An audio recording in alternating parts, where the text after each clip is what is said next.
초대석 시간입니다. 지난 2주간 전 세계 이목이 북유럽으로 집중이 됐죠. 노벨상 수상자가 발표됐기 때문인데요.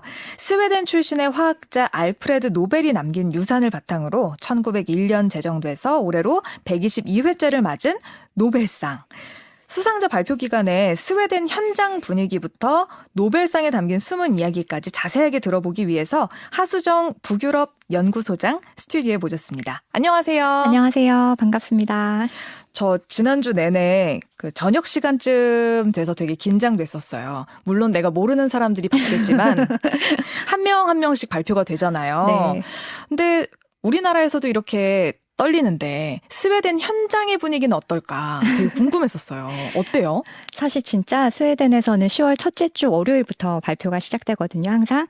그러면 발표가 시작되는 주간을 이제 노벨 백간이라고 불러요. 그래서 노벨 주간이라고 하는데 진짜 축제 분위기예요. 아. 그래서 우리한테는 수상자가 좀 멀게 느껴지지만 사실 스웨덴에 있으면 이 수상자들에 대한 소문이 돌기도 하고 또 투표로 뽑다 보니까 뭔가 이렇게 아름아름 아는 사이 같은 느낌이 있어요.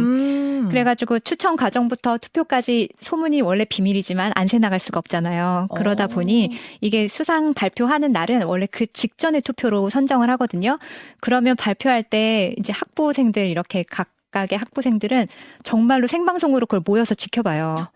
그래서 막 누가 됐다 그러면 박수치고 이번에 누가 유력하대 아마 그 사람이 우리 교환교수 왔던 사람이래 막 이러면서 이렇게 진짜 뭔가 가까운 느낌이 있고 또 이번에 생리의학상을 탄 스반테 페보 같은 경우는 웁살라 대학을 나왔는데 제가 웁살라 대학을 나왔는데 이제 웁살라의 이분까지 포함하면 이제 16명의 졸업생 중에 노벨상 수상자가 나와요. 그러면 스반테 페보가 이랬었대 막 이런 얘기를 할 수 있잖아요. 네. 그러니까 제 친구도 진화생물학을 전공했고 그러다 보니까 되게 가깝게 느껴지는 그런 느낌이 있어요. 그러면 정말 그 스웨덴에서는 조금 더 일찍 알 수 있는 거예요, 우리보다? 아니요. 똑같아요. 똑같은데 네. 그냥 이러이러한 소문만 좀 돌고 네. 그 약간 물리적으로 가깝게 느껴진다. 네, 그냥 막 그 사람이 뭔가 건너 아는 사람일 가능성이 더 높기 때문에 그런 거고 이거는 굉장히 철저하게 직전에 투표로 뽑고 30분 전에 수상자에게 먼저 알리고 전화로 그 다음에 발표장에서 딱 발표하고 그래서 그 과정 사이에는 누구도 알 수가 없이 비밀이에요. 그럼 그 전에 투표를 직전에 한다 그랬잖아요. 네. 그럼 직전에 하러 갈 때 옆에서 응원전 이런 거 안 하나요? 누가 될지를 후보가 누굴지를 모르니까 응원전은 못하고 그리고 이제 또 후보들이 다 여러 나라에 퍼져 있잖아요. 그러면 시차와 상관없이 새벽에 전화를 받는 사람도 있고 그래서 전화를 못 받은 사람도 있고 맞아. 사귄 줄 알았다는 사람도 있고 작년이었나 재작년이었나 자기가 전화를 못 받아가지고 누가 새벽 2시에 가서 문 두드려서 자네가 맞아요. 노벨상을 받았네 이렇게 맞아요. 얘기한 적도 있고 그렇죠. 그러니까 이 노벨위원회 사람들은 얼마나 속이 타겠어요. 이게 30분 후에 발표를 해야 되고 이 사람한테 알려야 되는데 막 이런 느낌이 있으니까. 네. 그리고 이제 12월 10일이 되면 이 수상자들이 상을 받으러 오잖아요. 네. 그럼 부대 행사가 되게 많아요. 어떤 행사들 열려요? 일단 이 수상자 발표부터 12월 10일까지는 각 학부에서 이 수상자와 관련된 아니면 이 연구와 관련된 포럼, 세미나 이런 학술적인 것들이 열리고 또 이걸 사람들한테 쉽게 알려주기 위해서 어린이들을 위한 강의도 열리고 이런 게 굉장히 많고 방송사에서도 특집이 있고 이제 또 그 12월 10일 그 주간이 되면 이제 저희 학교로도 막 이렇게 강연자가 오고 그러잖아요. 그럼 시내에 노벨의 표지가 푯말이 붙은, 그러니까 번호판이 붙은 까만색 차들이 막 돌아다녀요. 그거 받은 사람들 태운 차예요? 그렇죠. 저 안에 그럼 누가 있을까? 막 이러면서 이런 생각이 들다 보니까 되게 현장에 있으면 좀 정말 학문적인 축제 같은 느낌이 들죠. 그러면은 한 달 전부터 와 계시는 거예요, 다들? 아니요. 상 받는 그때 와요. 그러니까 12월 10일에.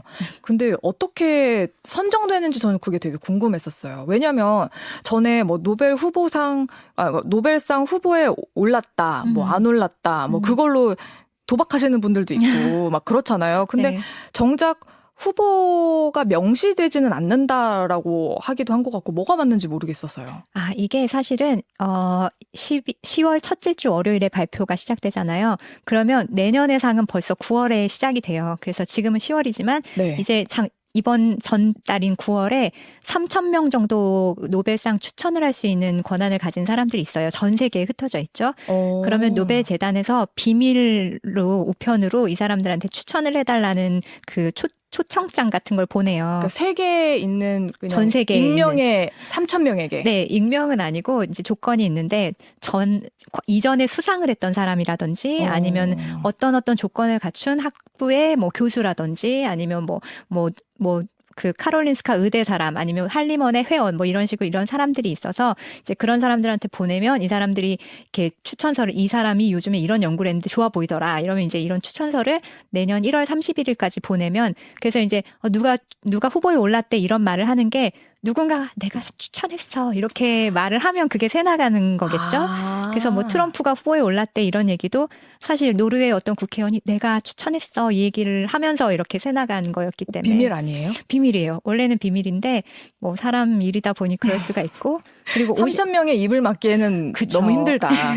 근데 50년 후에는 알 수 있다. 50년 후에 정보 공개를 할 수 있게 돼 있거든요. 그것도 신기하네요. 근데 어떤 상이든 받으면 기분은 굉장히 좋지만 네, 사실 노벨상이 단연 1등인 것 같거든요. 그렇죠. 근데 노벨상은 왜 이렇게까지 유명한 거예요? 일단 상금이 상당히 큽니다. 근데 상금이 가장 높지는 않죠, 노벨상이. 예, 더 높은 상도 있어요. 아마 페이스북의 창립자인 저크버거가 만든 네. 상이 상금은 더 많은 걸로 기억을 하고 있는데, 근데 이 상은 아무래도 100년이 넘었잖아요. 1901년부터 만들어져서 오랫동안 쌓인 이 명성이 있다 보니까 더 네. 유명한 것 같고, 또 이 메커니즘이 상당히 재밌어요. 그래서 상금 얼마인지 혹시 아세요? 이번에는 제가 이제 듣기로 한 13억 정도? 맞습니다. 우리나라 돈으로? 네, 13억 5천인데 이게 스웨덴화로 하면 1,000만 스웨디시 크로나거든요. 그래서 네. 보통 이제 그 정도로 되는데 이제 2022년 기준이고 매년 바뀌어요. 상금이 정해져 있는 게 아니라 매년 바뀌어요? 네, 네. 신기하죠. 왜요? 왜냐하면 노벨이 유언을 할 때 이 사람이 이제 다이너마이트를 만든 사람이잖아요. 그래서 돈이 엄청 많아서 이 사람이 자기의 재산을 남기면서 내 재산, 내 유산을 가지고 상을 만드는데 이걸 어떻게 운영하냐면 안전한 증권이라든지 채권이라든지 이런 데 투자를 해서 투자로 번 돈. 그 이자를 똑같이 5등분해서 상금을 줘라. 이렇게 했기 때문에 운영 수익이 굉장히 좋은 해에는 상금이 많고 운영 수익이 별로 안 좋은 해에는 상금이 거의 절반 가까이 떨어지기도 해요. 내년이 조금 많이 부족할 수도 있을 것 같아요. 그러게 말입니다. 그러면은 알 수 있으면 좀 올해는 연구 좀 살살 저는 내후년에 받으면 안 될까요?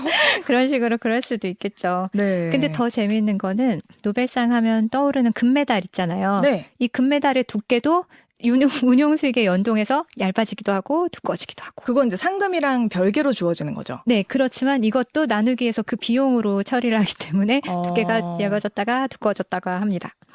참 장이 좋을 때 상을 타야 되겠네요. 그러게요. 네. 왜 부자들은 네. 대부분 편법을 써서라도 자신의 그 재산을 물려주려고 하잖아요. 네. 근데 노벨은 자신의 거의 전 재산을 이렇게 기부를 했는데 전 한편으로는 그런 생각도 좀 해봤어요. 가족들이 많이 반대하지 않았을까. 그렇죠. 만약에 아버님이 그런 유언을 하신다면 반대하시겠어요? 바로 내려가야죠, 지금. 뵙고 말씀을 드려야 되니까. 일단은 노벨이 독신이었거든요. 그래서 그 얘기는 조금 나중에 드리고 네. 이런 결심을 하게 된 이유가 사실 있어요. 이렇게 전 재산을 기부해야겠다라고 네. 생각한. 네. 왜냐하면 사실은 그 전에 유언장을 썼는데 그때는 내 가족, 내 조카, 뭐 누구누구한테 주겠다 이렇게 썼었어요. 그랬는데 어느 날 노벨의 형이, 친형이 있는데 여기 아들 삼형제거든요. 네. 내 형이 루드빅 노벨인데 죽었는데 언론사에서 이게 알프레드 노벨이 죽은 줄 안 거예요. 그래서 기사를 썼는데 그 네. 기사의 제목이 죽음의 상인 죽음을 맞다. 이렇게 해서 사람을 죽이는 데 쓰이는 이 다이너마이트를 개발했던 노벨이 이제 본인이 진짜 죽음을 맞았다 이런 기사를 쓴 거예요. 그래서 그걸 보고 노벨이 깜짝 놀란 거죠. 사람들이 나를 죽음의 상인으로 기억하는구나. 이렇게 그래서 그것 때문이었을까요? 아마 나를 그런 과학의 후원자로 아니면 학문의 후원자로 기억하게 해야겠다. 이런 생각이 들었는지 유언을 바꿨어요. 그래서 전 재산을 이제 노벨상을 만드는 기금으로 써라. 이렇게 기사를 바꿨죠. 유언을 바꿨죠. 충격을 받았나 보네요. 그러니까요. 그전엔 자신을 어떻게 생각하고 있었길래요? 이 사람은 사실 이 다이너마이트가 세계 평화에 기여할 거라고 생각했었대요. 이렇게 어마어마한 폭발력을 가진 무시무시한 무기가 있다면 감히 전쟁을 일으키지 못하지 않을까? 이게 음. 불균형하지만 평화를 불완전하게 유지시켜주는 조건이 되지 않을까? 이렇게 생각을 했었다고 해요. 그래서 어떻게 보면 지금 이제 핵무기가 누군가 터트리면 지구의 멸망이기 때문에 불완전하지만 어떻게든 평화가 유지되는 면이 있잖아요. 그러니까 노벨은 그런 상태를 예언하고 다이너마이트가 그런 역할을 할 것이라고 생각했었다고 합니다. 그렇구나.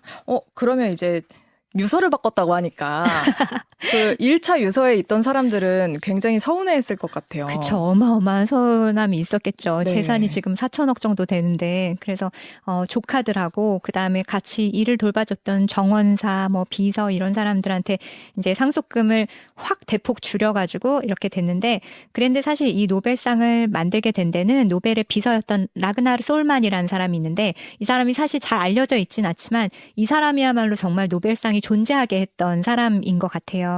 왜냐하면 이 가족들이 전부 막 소송 걸고 난리가 났었는데 이 사람들을 한 명씩 한 명씩 만나서 이 노벨의 유언에 그리고 유지를 설명을 하고 그래서 결국은 이제 동의하게끔 만들었던 사람이 이 라그나르 솔만이고 그리고 이 상을 만들어서 했는데 사실은 가족도 당황했지만 또 당황한 사람들이 있었어요. 누구요? 누구냐면 유언장에다 이제 이 사람이 막무가내로 내가 상을 이렇게 5종류로 줄 텐데 그래서 뭐 물리학상, 생리학상, 화학상, 뭐 평화상, 문학상 이 5가지를 각각 스웨덴 한림원과 왕립과학원과 카롤린스카 의대와 노르웨이 국회가 선발해서 줘라 이렇게 한 거예요. 미리 상의 없이. 상의도 없이. 그러니까 이 기구들은 정말 갑자기? 우리가 왜? 막 이렇게 된 거죠. 그래서 또 솔만이 여기도 다 찾아다니면서 어떤 방식으로 그럼 할까요? 그럼 예산을 우리가 어떻게 지원하면 될까요? 뭐 이렇게 해서 이 방법을 다 세팅하는데 걸린 시간이 5년이었어요. 와. 그래서 86년에 죽고 그다음에 1901년부터 하게 된 거죠. 시상식 5년 후에. 근데 그러면 1901년부터 지금까지 매년 이렇게 상을 줬으면 상 탄 사람들 엄청 많을 것 같은데 네. 혹시 2번 받은 사람도 있어요? 2번 받은 사람 있죠. 있어요? 네. 한 번도 어려운데 2번 받은 사람 있고 분야를 다르게 해서 받은 사람도 있고요. 그것도 진짜 대단하네요. 그렇죠. 그리고 부부가 받은 사람도 있고 그리고 조금 전에 말씀드렸던 스반테 페보 같은 사람 경우에는 네네네. 부자죠. 아버지도 받았거든요. 우와. 30여 년쯤 전에 아버지도 생리의학상을 받았고 이 사람도 생리의학상을 받았죠. 대단하네요. 근데 재미있는 게 사실 이 스반테 페보와 아버지의 이름은 순의 베네스트렘이거든요. 이름이 다르죠. 성이. 그러네요. 그래서 아버지가 사실은 이 사람을 가졌을 때 가정이 있었어요. 아이고. 그래가지고 그랬는데 이제 그래서 비밀스럽게 이 사람은 엄마랑 살게 돼서 엄마 이름이 페보거든요. 그래서 네. 엄마의 이름을 따서 카린 페보의 성을 따서 이 사람은 스반테 페보가 됐는데 그래서 스톡홀름 이것도 이제 이 스웨덴 사람이니까 이런 얘기들이 막 나오는 거예요. 그래서 스톡홀름의 되게 가난한 지역에서 엄마랑 둘이 살았고 그리고 아버지는 토요일마다 왔대요. 토요일마다 와서 만났는데 그래도 공식적으로는 비밀로 하고 왜냐하면 아버지는 그때도 유명한 사람이었으니까요. 그래서 학교에서 너희 아버지 직업이 뭐니? 이렇게 물으면 스반테 페보가 우리 아빠는 교수예요. 이러면 거짓말하면 못 쓴다. 그랬었대요. 그리고 이 사람이 이제 대학에 들어갔을 때 대학 생활을 할 때 아버지가 노벨상을 탔다고 해요. 그래서 이 친구들한테 너무 자랑하고 싶어서 우리 아빠가 노벨상 탔다고 말을 했더니 너 그렇게 말 지어내면 안 돼. 그랬었다고 하더라고요. 그렇지만 뭐 지금은 잘 지내고 있고 가족 간의 교류도 한다고 합니다. 진짜 아버지를 아버지라 부르지 못한 정말요. 그런 시절을 보냈네요. 네. 근데 부부도 타고 대를 이어서도 타고 이런 상인데 우리나라는 지금껏 한 번 있죠. 있었죠. 마리 큐리 부인 아시죠? 2번 네네. 탄 사람으로 가장 유명한 사람이잖아요. 맞다. 네네네. 네, 큐리 부인은 사실 첫 번째 상은 남편이랑 탔고 또 2번째 상은 혼자 탔고 그다음 딸도 상을 타요. 그리고 심지어 사위도 탑니다. 그래서 지금 2대에 총 4개의 노벨상이 나오는 정말 엄청난 가문이라고 볼 수 있겠죠? 근데 지금 계속 5개의 상이라고 얘기하는데 음. 경제학상은 있지 않아요? 맞습니다. 예리하신데요. 원래 경제학상이 없었어요. 그랬는데 그 68년에 스웨덴 중앙은행, 우리로 치면 한국은행 같은 은행이죠. 네. 여기가 300주년이 되는 해였는데 경제학도 노벨상을 주면 좋겠다. 그래서 노벨재단에다 부탁을 했어요. 그래서 우리가 그러면 노벨상에 이 분야를 추가해주는 대가로, 그리고 선정하는 방식이라든지 사이트에도 올려주고 이러는 대가로 우리가 수수료를 지불할 테니까 그러면 노벨상에 올려주라. 이렇게 협찬상 같은 느낌이군요. 약간 그런 느낌이 있죠. 그래서 그렇게 해서 상이 추가가 됐고, 그래서 사실 노벨 경제학상의 공식 명칭은 노벨 기념 스웨덴 중앙은행 경제학상입니다. 꽤 기네요. 그렇죠. 그래서 그냥 경제학상 이렇게 하지만 하여튼 그런 상이라고 해요. 그리고 또 추가되는 분야가 있을 수도 있다 이런 소문도 있던데요. 맞아요. 그런 소문이 있었어요. 그래서 스웨덴이 아무래도 기후변화라든지 뭐 환경에 있어서 굉장히 앞서가다 보니까 툰베리의 국가잖아요. 맞습니다. 네. 그래서 지속가능 발전과 관련된 상을 하나 제정하자는 말이 굉장히 많이 오랫동안 돌았고, 또 어떻게 보면 스웨덴 중앙은행처럼 이런 분야에 있어서 어떤 뭐 돈이 많은 사람이라든지 아니면 이것과 관련된 기술을 개발하는 회사라든지 이런 데는 우리가 그러면 이 돈 뭐 한 20억 줄게 뭐 이렇게 할 수 있잖아요. 네. 근데 또 노벨상이 어떤 상업적인 것에 흔들릴 수는 없고, 그래서 여러 가지를 고민을 하다가 안 하기로 했다고 공식적으로 여기서 추가되는 상은 없을 것이다 이렇게 발표를 했고, 네. 대신에 이제 평화상을 줄 때 옛날에 그 다자간 기후 변화 그 협의체인 IPCC가 받은 적이 있었잖아요. 그래서 네. 이런 식으로 뭔가 이슈가 되는, 우리가 전 지구적으로 노력을 기울여야 하는 분야가 있으면 거기에 상을 주는 형식으로 대신하는 것 같아요. 평화상으로. 네.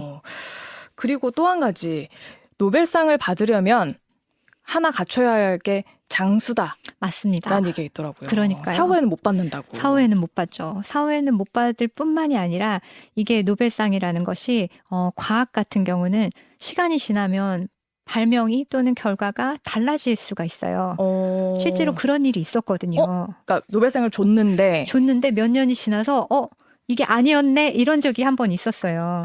이게 초창기였는데 사실은 그 유언장에 보면 전해의 연구 중에 가장 뛰어난 연구에 상을 주라 이렇게 되어 있었어요. 그러니까 그 전에 1년 동안 있었던 연구를 딱 보고 이거 뛰어나다 이렇게 해서 상을 줘서, 그때는 이제 1900년대 초기에는 뭐 20대도 타고 30대도 타고 막 이랬거든요. 상을 탄 사람들이. 근데 그중에 덴마크 과학자였던 것 같은데 암 연구를 했는데 뭐 암을 일으키는 것이 뭐 어떤 세포이다 이렇게 했었나? 그랬는데 실제로 몇 년 지나고 나니까 그게 아닌 걸로 밝혀진 거죠.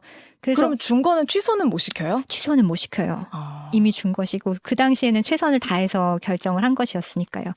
그러다 보니까 우리가 이렇게 해서는 안 되겠다. 그래서 적어도 이 연구가 굉장히 합리적이고 더 이상 뒤바뀌지 않을 것이야 이런 인정을 받은 때에 줄 수가 있어서, 그래서 보통은 한 30년 정도 후에 받게 돼요. 그러다 보니까 과학상을 받는 사람들은 더더욱 나이가 들 수밖에 없고. 그렇겠네요. 그래서 지금 뭐 찾아보니까 보통 65세가 평균이더라고요. 과학상의 경우는. 네. 전체로 따지면 60세가 평균인데 경제학상은 67세, 문학상은 65세, 나머지 상은 56세에서 61세까지인데 이 사람들이 탄 연구를 보면 보통 40대 중반에 했던 연구예요. 한 10여 년 지나야 이제 지켜보고 주는군요. 그렇죠. 그래서 시간이 지나서 이제 검증이 된 때. 그래서 사실 아인슈타인이 노벨상을 받았을까요? 받았죠. 받았죠. 네. 받았어요. 근데 뭘로 받았을까요? 뭘로 받았어요? 이게 보통 노벨상 아인슈타인 하면 우리가 상대성 이론을 떠올리잖아요. 근데 그거는 검증이 되지 않았어요. 이론이죠. 그래서 그걸로 받지 못하고 빛의 분자, 뭐 이런 걸로 받았는데, 그래서 다른 걸로 브라운 운동 뭐 이런 걸로 받았어요. 네. 근데 아인슈타인은 또 그 상금을 자기가 갖지 못했다는 얘기도 있더라고요. 또 이 아인슈타인은 참 특이한 사람인 것 같아요. 보통 사람이 아닌 게, 이 사람이 첫 번째 아내하고 이혼을 하면서 이 위자료를 상을 타지도 않았는데, 내가 노벨상을 타는 건 시간 문제니까 언젠가 타긴 탈 거니까 대단한 자신감이네요. 그러니까요. 그래서 내 상금을 위자료로 줄게 이렇게 해서 이렇게 서류를 쓰고, 실제로 부인도 동의를 해요. 어머, 이 사람이 언젠가 받겠지 하고. 그 정도면 사랑했던 것 같은데. 그런가요? 그래서 결국엔 이제 전 아내는 받아갔네요. 그렇죠. 2년 후에 딱 그 노벨상을 수상하게 돼서 상금을 딱 받아가서 부동산을 샀다고 합니다. 아인슈타인이 조금 억울하지 않았을까? 괜히 하지 않았을까? 그래서 막 상 받으러 안 오고 막 그랬어요. 그것 때문인지는 모르겠지만. 그것 때문일 수도 있을 것 같습니다. 그래서 이 노벨상 덕분에 이제 스웨덴에 대한 사람들의 관심도 높아지는 건 뭐 맞는 이야기인 것 같습니다. 이야기하다 보니까 시간이 이렇게 아이고. 가버렸습니다. 자, 오늘 노벨상에 대해서 알아봤습니다. 지금까지 하수정 북유럽 연구소장과